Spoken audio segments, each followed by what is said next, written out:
Hi, welcome to the Professional Voice Care Center. This is Karen Sussman. I'm the director and founder of the Professional Voice Care Center. I'm a voice therapist and a singing instructor, and today we have the pleasure of having with us one of our stellar clients, Ms. April Lindevald. And I'm going to have a seat next to April, and we're going to chat a little bit, and then she's going to be demonstrating some techniques for us today.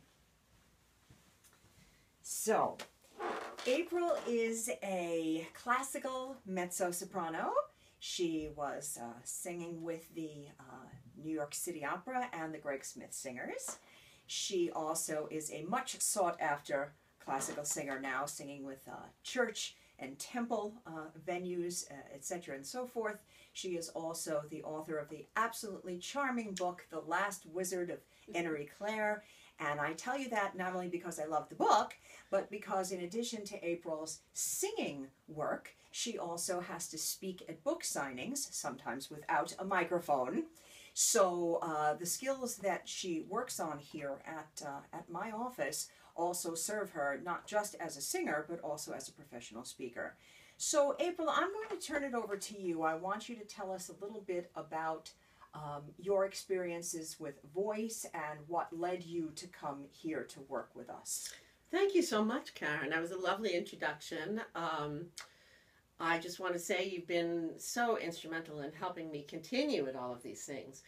I have been a professional singer for maybe 35 years, and I've always had a fairly strong and healthy instrument.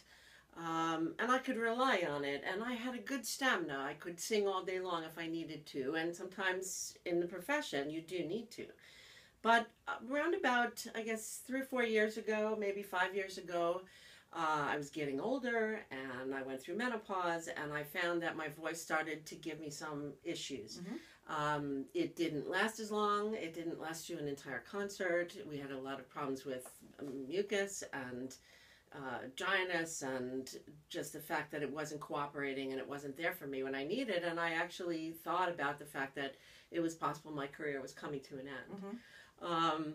So I was led here, very grateful that that happened.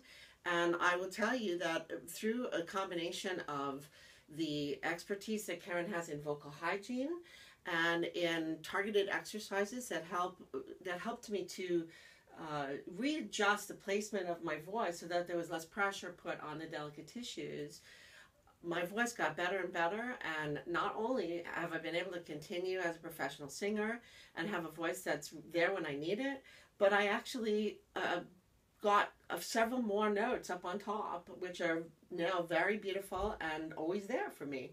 So it's been a great journey. And as far as the speaking goes, I also have, as you said, occasion to speak in front of large audiences. And the very first, Karen was present actually at the first launch of my giant epic fantasy novel. And I was asked to give a little talk to the people who had come there. And I was shocked to find out that they did not have any microphones. And because of the shape of the store, the sitting audience I had was very long and narrow, and some of the people were seated way in the back.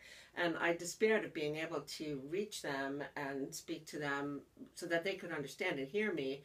And by doing a few warm-ups, Karen said, go in the ladies' room and do your warm-ups and think about what you're doing as you're speaking. Son of a gun, everybody said they heard me clear as day, and I felt fresh and not tired at all after the whole thing was over. So these things work. Absolutely, and I was very proud as I sat there, not only to see that they had to put more chairs out because so many people came to your book signing, and therefore making it more difficult for you vocally to have to reach all these people, but that you were faithful to your water bottle and hydrated throughout the whole event. And that bookstore was particularly dry and not very comfortable, so I think that was absolutely paramount that you did that, and it worked out beautifully. Thank you.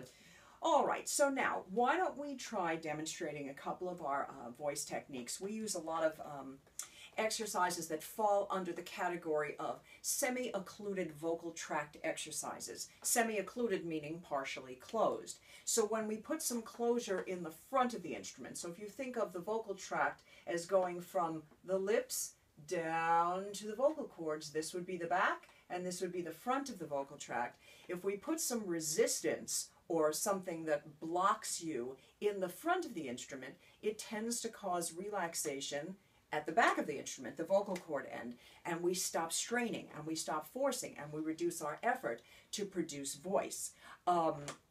And by golly, it also gives you better sound when you do these. So one of the exercises that we do that is absolutely fascinating is the gargle exercise. So I'm sure many of us have gargled in the bathroom after we brush our teeth, or if we have a sore throat, we might gargle with hot salt water. This is a little different. And I will caution anyone who has a strong gag reflex or just simply is not comfortable with gargling not to do this particular vocal exercise. But this is indeed a very therapeutic vocal exercise, can be used for singers as well as non-singers. What April is going to do is, when she demonstrates this exercise, she's going to use a very small amount of water, so much less than you would use in the bathroom, and of course, no mouthwash for this exercise. Just use water. If you use mouthwash, you'll be bubbling an awful lot. The second thing is, normally we don't put our heads back very far. That's a personal decision. I find that when the head is all the way back, it's very hard to vocalize. So don't feel the need to put your head all the way back when you do this. And you will also see that we use an ah shape. So instead of the sound that we often make in the bathroom, this is going to sound more like you're singing an ah, but through water. So I'm going to let April demonstrate this.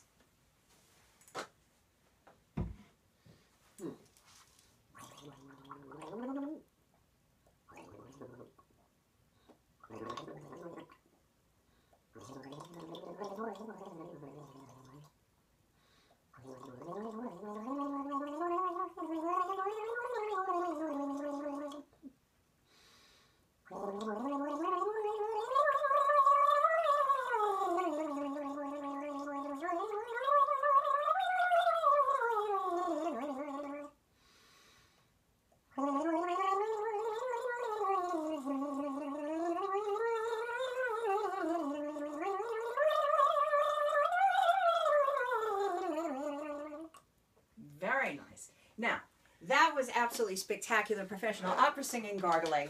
However, if you do it at home, you can do very simple up slides and down slides, just ah, that type of a pattern with your gargle. You certainly don't have to do it as long as April did. You can swallow that water, or if you're working over a sink, just spit it out and get some more water and do another slide or another scale. So, how does your voice feel?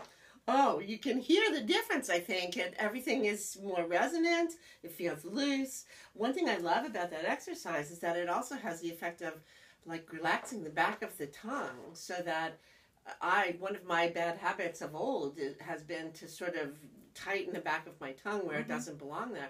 This makes sure that I don't do that.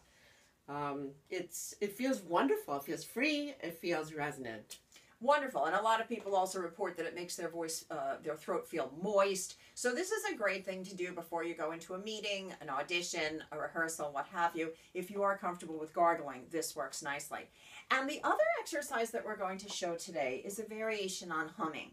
But the variation is very, very clever because humming is of itself a semi-occluded vocal tract exercise. The lips are closed. But if we can amplify that feeling of resistance and that feeling of vibration in the front of the face that we in singing call the mask, then we can get an even better result. And the way we decided to do it was by using the cupped hands, almost like, I call this a portable wall. If you can imagine that this is the corner between two walls, we're going to be singing into the corner like this.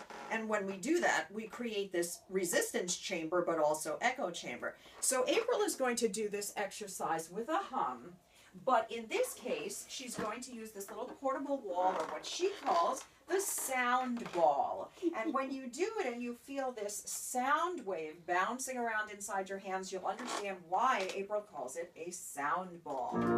So let's just do a 5-note descending scale on this sound ball hum. So here we go.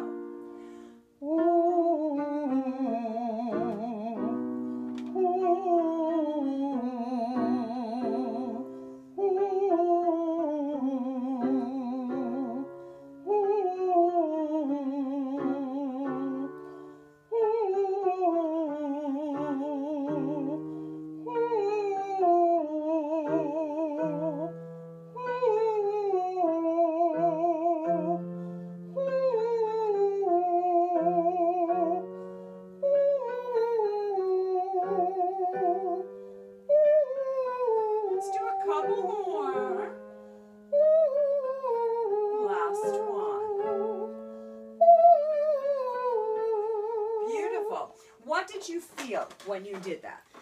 You can feel, first of all, it's a very intense sound. You can hear yourself amplified. It's like a little amplifier. So you can hear what's happening in the bones of your head, I think, or in the mask of your face. And the resistance helps to sort of ensure that, I think the voice is placed like in a more, it doesn't fall backwards. It's a more forward placement. It's a more forward placement. So now you can hear when I speak, you can hear that it's already shifted to a less stressful, more projecting place. Correct. And did you feel a certain vibration or tickle or buzz? What did you feel in the front of the face? Yes, a lot of vibration. And in certain ranges, a little bit of a buzz around here. Good. So when you do this, if you feel a vibration, a tickle, a buzz, a tingle, some kind of a vibratory sensation in the front of your face, but especially the area where a doctor's mask would touch, you have a choice voice. So thanks for listening.